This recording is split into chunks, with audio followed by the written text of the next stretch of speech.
Shalom everyone, welcome back to another episode of Cultivated Podcast. I'm Ingrid, your host for today. Today we have a fun couple who will be sharing their inspiring and interesting story. Let's just welcome Daniel and Xiao Yi.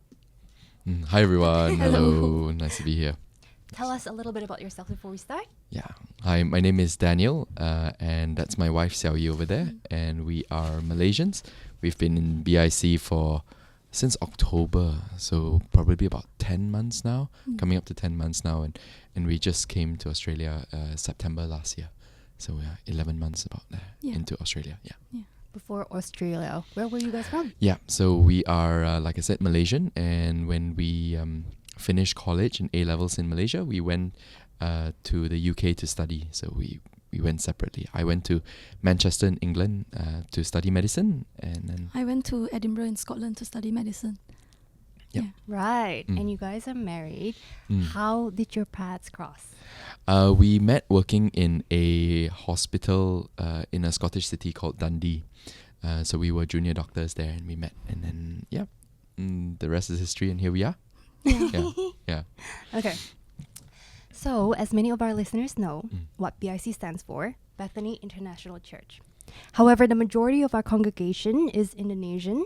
Even our English service, they're mostly attended by second or third gen Indonesian Australians. And I'm sure many of our church members are curious as to how did a Malaysian couple end up finding their way to BIC. But before that story, let's take it back a little. You mentioned you guys were in Scotland before moving to Melbourne. What brought you to Scotland in the first place? Studies? Yeah, so after 5 years of medical school, then you start your housemanship. And then so we started it we just happened to start it in the same place, basically. My sister was studying in Scotland at the time. So she said, look, they've got a house up in Dundee, which is the fourth largest city in Scotland, but that's not saying too much. In Scotland as a country, they're quite small. So I moved up from England, basically, and then and I moved from Edinburgh to Dundee, which is basically just an hour and a half, maybe slightly north, to start working. And we actually met on our first day of work at induction. Yeah. Right. Yep. Why Scotland, of all places? I think Scotland is such a beautiful country within the UK, and for me, I just wanted to be closer to family. After 5 years of studying in Manchester, I had a very good community, a very good church community, a lot of friends, but it was just time to go back and be with family. I felt that. So I moved up to live with my sister, and who is also a doctor, and we all of us started working at the same time. Right. So we all started in the same hospital, and I think each cohort maybe there's 100, maybe 200. Just under 200. Just under 200 new doctors start every year, and then maybe there were, I think, 10 about 10 Malaysians. So Malaysian and Singaporean. Malaysian, Singaporeans. Hong Kong. Within that group. So we just happened to cross paths, working in the same hospital and being in the same friendship circle. Is it the same reason for you to So Scotland? I studied in Scotland, and I studied in Edinburgh, which I really, really enjoyed. And then just like Daniel, I felt it was time to try a different city, but I didn't want to move too far away from Edinburgh. And I'd visited Dundee before. I liked that it was a nice, quiet, very beautiful city. So I moved to Dundee, and that's how we met. Right. Yeah. Interesting story. Well, you mentioned that you were in Manchester before. Yes. You had a good community and a good church. Yeah. So my next question would be, what was it like being Asians and Christians, not just in Manchester or Scotland or Dundee, but in UK generally? Were there any challenges that you guys faced? Yeah, I was very involved in a church that catered mainly to Chinese people of various backgrounds. So that would be British-born Chinese. I think in Australia we call it ABCs, but then in the UK we call them BBCs. So there was that, but also a lot of international students from Singapore, Malaysia, and Indonesia as well. When they moved, then they tried to find some community there. Right. So I was very involved in that. I also tried a year in an Anglican church, so very very traditional kind of a church setting. in my final year in uni. And I feel like the sense of community is very strong. It's very similar to here. You're far away from home. You want some community and you want to be part of that. So yeah, I think pretty straightforward. Not really a lot of oppression or anything like that. I think, yeah. But it was my first time being in a church with so many different internationals, and because back at home in Malaysia, all of us were Malaysian, but just being with different people of different nationalities, but still worshipping the same God, I felt like it was very much like home. I think maybe mine is a slightly different experience. In Malaysia, I grew up in an international type church, the International Presbyterian Church. When I went to uni in Edinburgh, I actually attended for 5 years and served in an international church as well. I don't think, I was very fortunate. I don't think there was much, like you say, much oppression or difficulty as an Asian in Scotland. The church was very international. I joined a Christian fellowship that was very much catered towards Malaysian, Singaporean, Indonesian students as well. In fact, my junior cell leader was still an Indonesian. And we attended her wedding in Bali earlier this year too. So most of my closest friends are from my Christian fellowship in uni. Right. Good to hear. Have you guys been Christians all your life, as in raised in a Christian family then? Yeah. So when we were young, my parents raised us in a Pentecostal church. And then when I was about 13, 14, my siblings and I then attended a evangelical free church in Malaysia. So different denomination.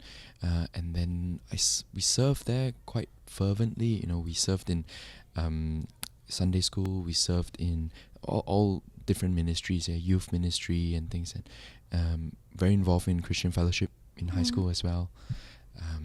College university group, so sort of like next gen and then the step up between that.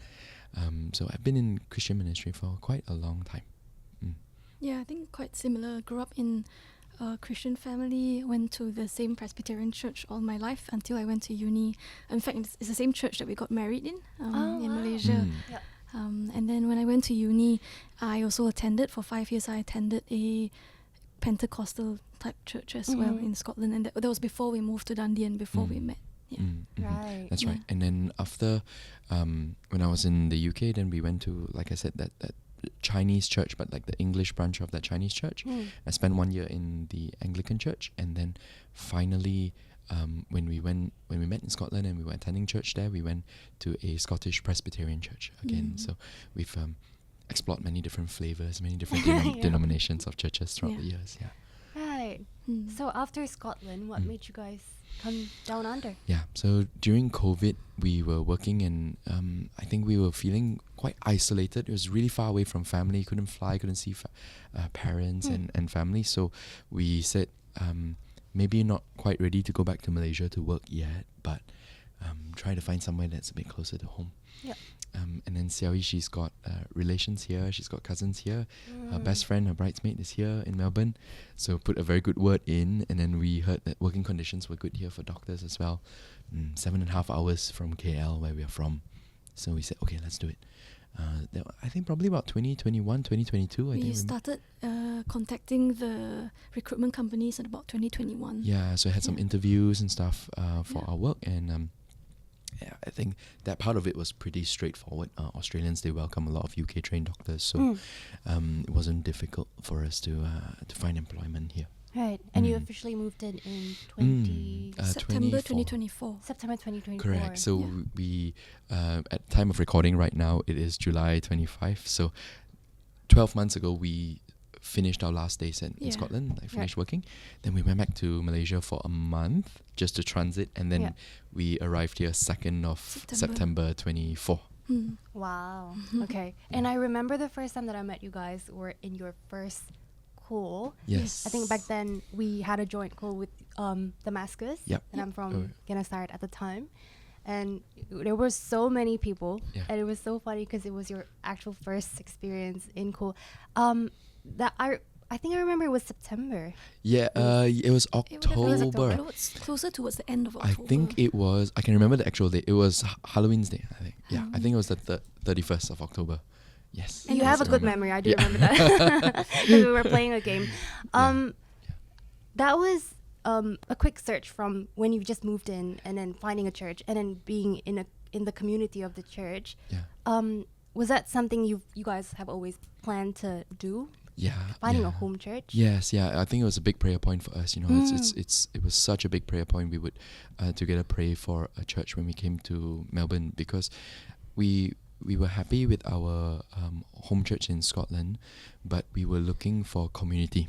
We were looking for people our age that were going to church and we could journey life together with, and pray with, and learn with, and grow with, and serve with as well. So, but unfortunately, there wasn't a lot of church-going people around our age.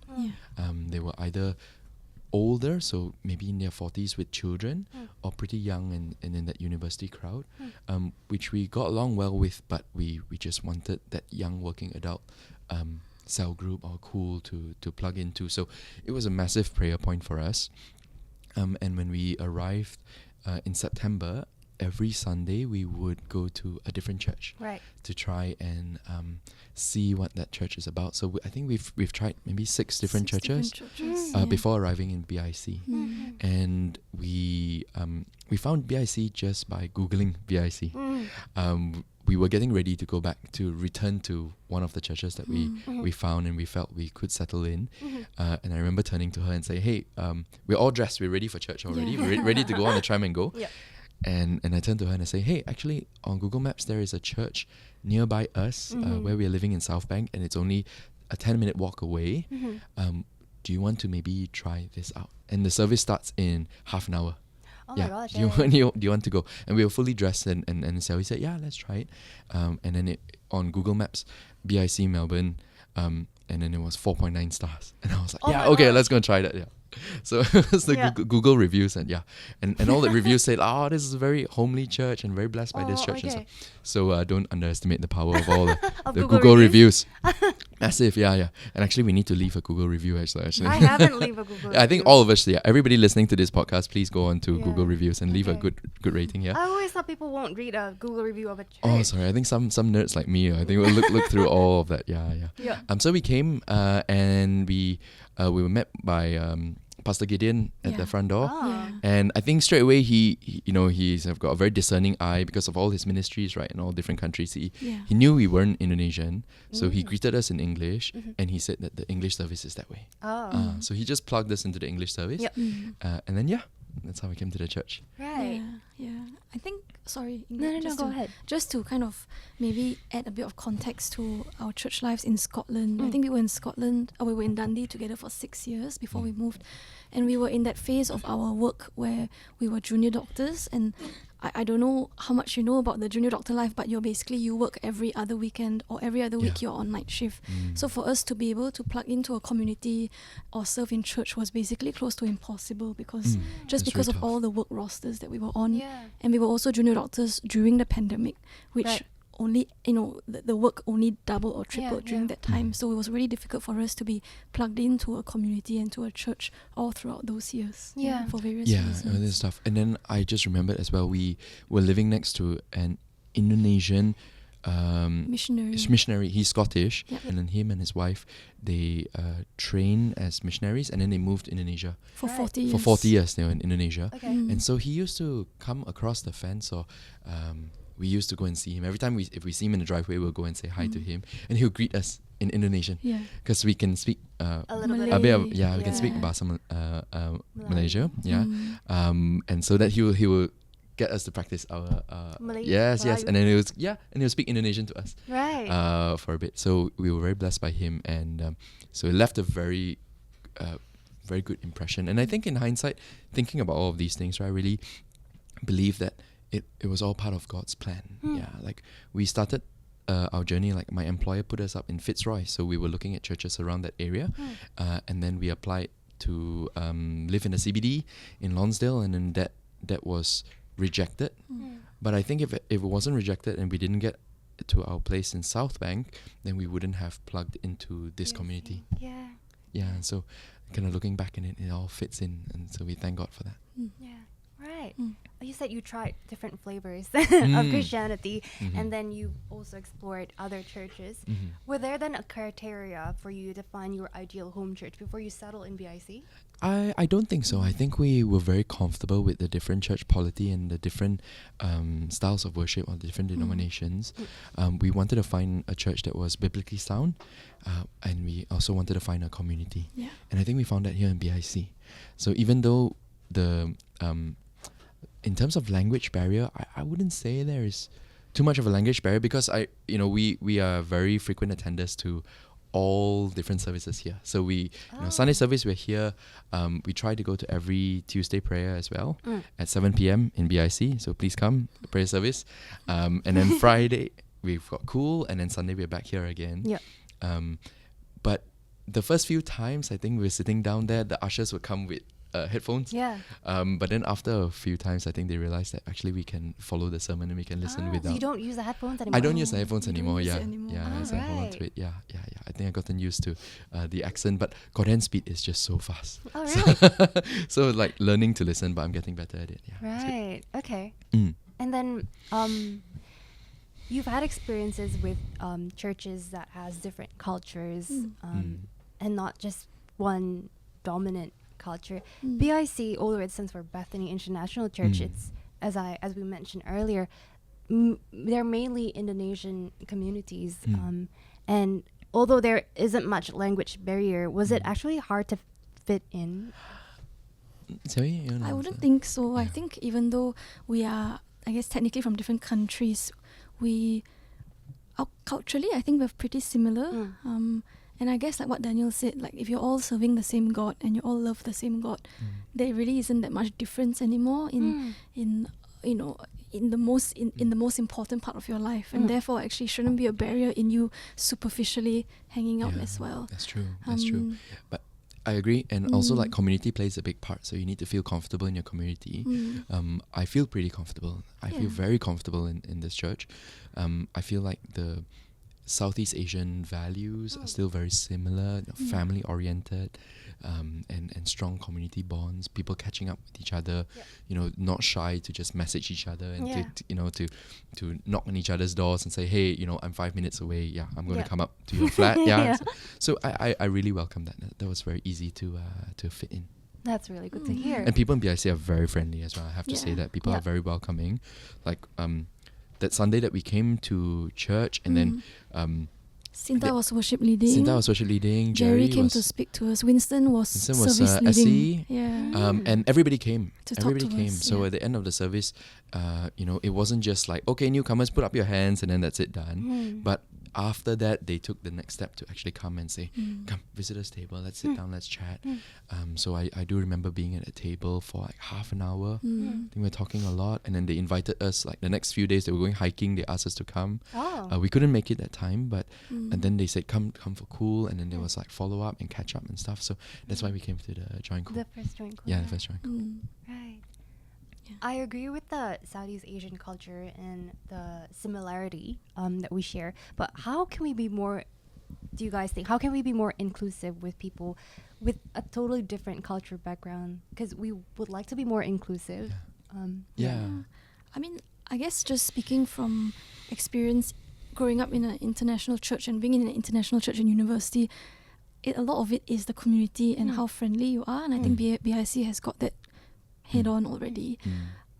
One thing I remember from church back home and from church in the UK was they always had a lot of like international events, like we had an international worship day every year, and they would put the different flags of everyone, different nationalities in church.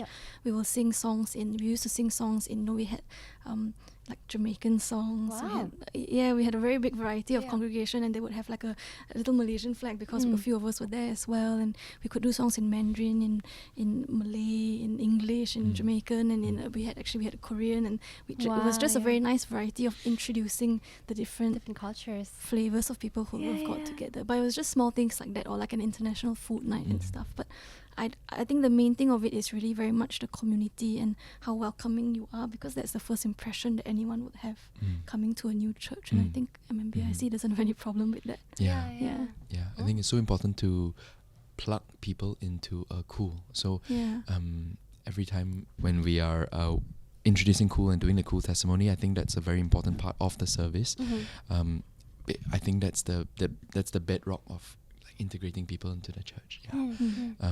But I'm very grateful that we have very welcoming and very caring, very pastoral, cool leaders in Jerry and Sinta and Damascus to take us on. All right. Well, for those listening who's not from BIC, who is wondering what Cool is, Cool stands for Community of Love. And you mentioned a lot of being participating in community groups back in UK and also right now being in Cool. How has, I would like to touch a little bit on this community topic. How has this community played a big role in your journey, both spiritually and practically? I think it makes a big difference to be learning the Bible alongside other people. I think obviously, yes, we need to be committed to studying our own Bible, but we're not, we didn't exist to be journeying alone in this journey. And I think having a community that we can gather together, fellowship together, pray together, and learn together is so important to spiritual life, but also just to general community and general health and growth. I would agree. I think what I really enjoy about Cool is when people are sharing their experiences of the applications of the verse. So when we do the exegesis part of the study, and then we do the hermeneutics as well, and the applications, what does it mean for us? I think our Cool, over time, when you build that relation and people are comfortable with sharing some very vulnerable things as well, I think that just strengthens the bonds so much. And I feel that's very meaningful for me. It gives me a lot of food for thought. But going back to your question, Ingrid, when you were asking about like the importance of cell group and community elsewhere, I think it's a universal thing. I think in the different churches that we've been to, if you are plugged in to that community, then you are more engaged and you're more likely to remain with that church and then to learn and grow and be blessed by it. And I think God uses these vessels to really bless people. So I'm very glad that we have a very strong culture here about making sure that the community aspect is intact. Like it doesn't end on the Sunday. On Friday we discuss the word and then we also fellowship together. And I really enjoy all the joint Cools that we have.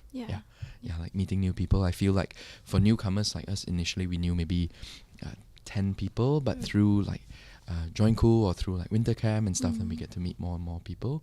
And I look forward to meeting more of like the older people in church, people with families, or even the generation above us, all the tanta and all the oms. I look forward to meeting them. But I think baby steps. You start with your crowd first, your Cool, and then try to meet as many people as you can in that church. To really fulfill that vision, you want to be a house of prayer, and being a house as well denotes that you have to be family, right? You have to be that. So trying to build that bonds, Okay, because you're more of an extrovert, Daniel. I assume it would be easier. Why is it so obvious? I assume it'll be easier for you to having that need to find a community. But for Xiao Yi, how would you encourage people or introverts who don't really think that they need more than 2 or 3 people in their friend group, and who's new to the church or who has been in church for a while but is not encouraged to actually be planted in a community because they don't need a Cool? That's a very good question, Ingrid. I think introverted or extroverted, you need a community. Whether you need 10 people or 30 people is very much up to you. But equally, I think just because you are not as comfortable talking to that many people doesn't mean that you should put yourself up there. And actually, something comes to mind when I share this, and I remember one of the worker prayer meetings that we attended sometime in the last 6 months, and Pastor Daniel said something about introvert personality types, and he said, yes, you're INFJ, ISFJ, but he's ISCJ, introvert tapi aku cinta Yesus. That's what I said. And actually, I always remember that because it stuck out to me, and I thought, actually, I am introverted. I don't love having a conversation in front of a mic, in front of a camera, but if aku cinta Yesus, then actually that should be something that I'm working towards, and helping to maybe plug and to identify in a crowd fellow introverts that like me, prefer sitting in the corner, prefer sitting in the background, and be able to identify them and reach out to them a bit more. I thought she was going to say like find a husband or find a wife, right? That's extroverted, and then we get pulled off. But no, that's a great answer. No, that's a better answer. I think so. Okay, so This is off script, but our creative director, Raffaello, have created a stack of questions for you guys to answer. Okay. I am just going to shuffle this, and then one of you guys could pick a card and Okay. answer the question. Okay. My question is, how important is community to you? I think we've answered a lot You of the have questions answered already. that question. I'm, so- I'm going to take that one. okay. Okay, I'll try now. there you go. Okay, thank you. So it says, would you change anything in your past? Wow. Wow. I feel like perhaps there are many different approaches I would have taken to problems, but I don't regret the way things have ended up now.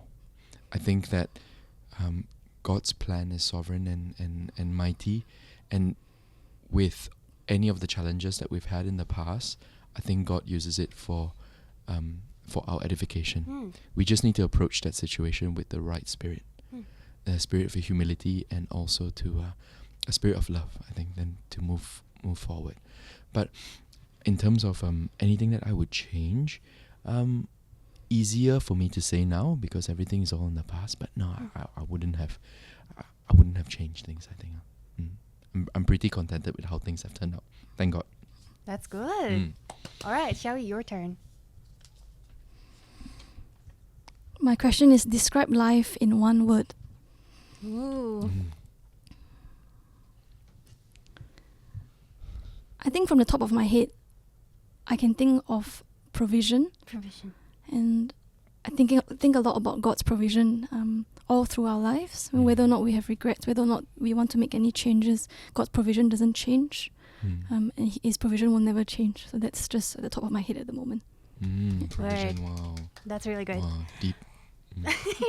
One word, deep. All right, thank you for sharing your story with us. It's been such a joy hearing how God has been at work in your life, and then you leading your journey until BIC.